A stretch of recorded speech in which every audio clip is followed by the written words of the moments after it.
I have one. The United States is like 24th and 27th in math and science in the world. What can you do to bring us up so we can compete with the rest of the world? That's why Michelle Reed is for Common Core. I'm totally against it because the feds are involved. It won't, yeah, it won't, again, Common Core is not going to drive achievement. So, I think it's, I don't know why some folks believe it will. It won't drive achievement. I mean, and if we were interested in the highest standards, Common Yes, that's Core. what we want here in Georgia. Right, and Common Core is not the highest standards. I mean, there were other states that had more rigorous standards that have to come down.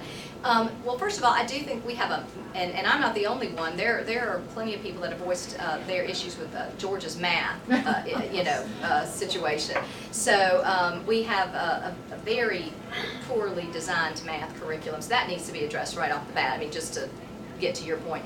But one of the things we have to look at is the disaggregation, the pulling apart of the different groups in our state and nationally, and look at where they're performing. So we do have high performers, but we don't have enough. And when you look, and we're competing with countries that have, China has so many more people, and India has so many more people. That they have more gifted kids than we have kids. Yeah. So we've got an interest in pulling everybody up. But one of the things we're doing, I think we're ignoring some of our top flight kids because we focused almost exclusively when we spend our money on raising the bottom to an average. Adequate yearly progress, no child left behind, no child gets ahead, I mean, that kind of thing. And so I think we have to have policies that lift all boats, and I'm one of the only folks that gets that, and that's about spending the money in the classroom. Education in our nation, unlike maybe some others, and I'm not saying they've got it right either because you've got a lot of socialism involved there, but education needs to be about spending your precious taxpayer resources in the classroom.